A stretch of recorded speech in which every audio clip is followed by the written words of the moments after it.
बिस्मिल्लाहिर्रहमानिर्रहीम। शुरू को बनावत है कि बखों के मेहरबान कतुल को DHO ऑफिस की वीडियो अजम सरा district health officer doctor Mohammad Salim Khan मौजूद दे तासो कता कि कोविड-19 की कमले है कि पतेजे सर सलूलम रहे पतेजे सर रागलो और द स्वाद द मरीजानो हर जिकी दुमर इजाफा हुआ कि से दू टीचिंग हॉस्पिटल उन को द वैक्सीनेशन खबर रहा अवल वो दिया हाल वो पर कंप्लेंट तकरार और सरते हुए कि सिर्फ ये उसे दे जमंगर मटा मुख्तलिफ जीनों का तर्दी चुकूर पकोर शुरू शुपा टारगेट पावला सर बताइए मुख्तलिफ को आदि दे सरा सरा लासुने इंग्लिशों दो सरा समरस्त शुरू कर पास वाला सर बा दुम सर खबर है तो प्रोग्राम की जगह सर शमूलियत जो जान मना ना पदे वाला सर से कॉलेज बिस्मिल्लाहिर्रहमानिर्रहीम। वैक्सीनेशन को जमंगा हवाले सर बजदा हुए वैक्सीनेशन जमंगा अवल के मुंका मसले मसाइल लीव जकली से प्रॉपर CVC जमंगा अवल एक दोनों शुरू कर दिया तकरीबन 20 तरह की दी जी फंक्शनली बाकी बदा मास वैक्सीनेशन सेंटर दिया और नो पहर दे के पखर फलता है लेवल बारिश नो वैक्सीनेशन जमंगा टारगेट मंगला 40% रख रहे हैं जमंगा डिपार्टमेंट की तरफ का और ये मुश्किल टास्क को आमगी चुकड़े दे वस तकरीबन दागे न होंगे बावशी 50% हो शायद से मंगली के जी तो पाए कि दासी इश्यूज दी लेके वस तासु जे लासनो जो खबर और दासी मुख्तलिफ ऑर्गेनाइजेशन आगे की जरूर सर मरस्त के और जड़े खबर दा बल्कि दागी एक्टिविटीज द सलूर CVCs द पार कड़ी दी नो पाए कि आगो दासी सीजन आज मंग से डिमांड कड़ा और आगे सप्लाई करला और पाए कि दा दवा यो जमंगा स्टाफ जे आगे फैसिलिटेट शी दखल को एंट्री पर टाइम की और आगे तो सहूलती सब पंखा AC वगैरह दा चीज़ना और बल दखल को दपारा सहूलत दा दे चिल्ला का वाटर डिस्पेंसर पर क्या अगर लीगले दे कुर्सी रे लीगरी दी बेंच ने रे लीगरी मखल को तो नहीं सहूलत को कोल वाली जगह आगे तो अक्सर पता होना वाली और इंतजार तक ही है ना नदा बड़े खे एक्टिविटी शीट जमंगा पर सलूर CVC की आगे दा फर्नीचर्स और दा इक्विपमेंट्स दा मंगला रखड़ी दी बाकी ये वो जमंगा चारबाग दे दा मैदा कबल दे और बड़ी दे जुमे में सो पूरी चीज़ जमंगा द प्रोविंशियल गवर्नमेंट सूबाई हुकूमत ताल्लुक है दागे को ढेर ज़्यादा फोकस जमंगा द CM से बागा पर हेल्प पाने दे और ढेर अगर इनकलाबी इक़दाम आदि अगर सपटा खबर न दा खबर दा सोना किसान सोना डॉक्टरान जी जमंगा बल्कि शीडी दा मरसान बल्कि शीडी वो जमंगा पसवात की पनोरो डिस्ट्रिक्ट की पारे की जो सोना डेवलपमेंटल कारों शुरू हुई खासकर पर हॉस्पिटल्स की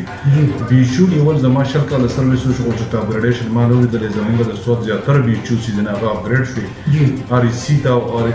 कैटेगरी D हॉस्पिटल सीजन आगा कैटेगरी C ता लाड़ो दा कता सुबह द मध्यम नए अस्पताल आगा जोड़ शो मंगा वस पदी जचरन मंगा है वर्षे वो तो शिफ्ट शे ना आगा मंगा शिफ्ट को अबल और अस्पताल के मंगा सर्जरी आगा सीजन आगा फंक्शनल का एपेंडिसेक्टोमी में पकी तो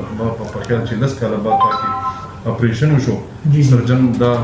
तो मंगा फैसिलिटेट करी सूबाई हुकूमत को ढेर ज़्यादा फोकस वर्की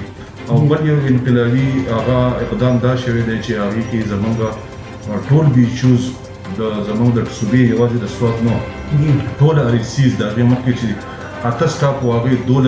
तरह से वाले दे जो RC द लेवल आगा जब भी स्टाफ वो आगे चीज़ें पाके बाकायदा नोटिफिकेशन शेयर दे वो आगे चीज़ें ना 62 तरह से वाले दादी वो जदा दा चीज़ जमंगा RC जमंगा जो सोना पक्की तरीक़ा में जुड़िशी ये पागे की लगा दाश्त स्टाफ खल्क तर सर्विसेज वर्कौल दा पारे काफ़ी ना नदाई उड़े खा इक़दाम दे बीचूज़ दसरा ख़त्म किया और इसी लेवल ना खुनिश्ते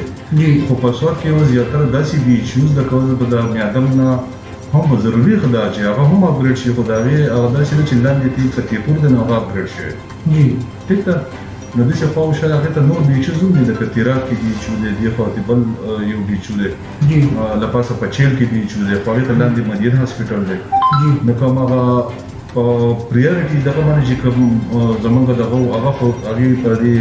प्रोग्राम की शामिल करी दिया आगे अपग्रेडेशन शेयर है आदम यादम द पर मंगो हम यो डॉक्यूमेंट्स तैयार करे जर यादम हम दासी द मंगलावर बजन जी पागे के CM से तमायो दरख्वास्त करे और पागे बानी दासी उशु चीज किडनी अस्पताल की जमंगा सिविल अस्पताल की गिरडी अस्पताल ले तरोसा पूरे दामी पढ़ाई हाल की रहा तासु बली बली नदाम की और डेर घटे इक़दाम दे जी पागे जमंगा लोकल MPA और दबशान जमंगा टोल कम पॉलिटिकल तर्दी पागे की دا و په کوششونو باندې هغه ریکنسټرکشن هغه کوم پروګرام چې نه منظور شوی دی هم دغه کډنی هسپتال سره چې کوم دغه 40 کانال ځمکه ده نو په هغې کې ښه پوره نور ځمکه هم پاتې کېږي په کې به انشاءالله هغه جوړېږي د هغې منظور شوی جی نو داسې په هر لیول باندې هغه خپل کوشش ته روان دی کوو جی په اخر کې د کووډ ویکسینو په اړه څه پیغام ورکول دي نو د ویکسینو په حواله سره به زه دغه خپل عوامو ته پیغام ورکوم چې راغلي وزي ښه په ایماندارۍ ویکسین دی وکړي. اوس خو ډور په ډور ویکسینیشن هم دی زمونږ او دغه د بچ کېدو د دې مرض نه د بچ کېدو دغه یو واحد لار ده. ځکه واحد به ورته زه ځکه ووایم چې زمونږ خلک هغه SOPs ماسک لاس وینځل فاصله ساتل هغې باندې ډېره کمه توجه نو که هغه نه کوي دا خو دې وکړي که نه دواړه پکار ده خو پکار ده چې ویکسینیشن یو د دې مرض نه د محفوظ کېدو یو طریقه نو پکار ده چې ویکسین وکړي یو اویلیبل دی اوس فری میلاویږي نو زما خلکو ته دغه پیغام دی چې څومره زر تر زرې ودې کې دغه دا څلورم ویو راغی دا مرض د ختمېدو نه دی داسې بغیر ویکسینونو دې کې پنځم هم راتلی شي نو دا پکې اوس داسې یو ګیپ دی چې په دې کې هغه خلک د هغې نه فایده ولي او خپل ځان ویکسینیټ کړي.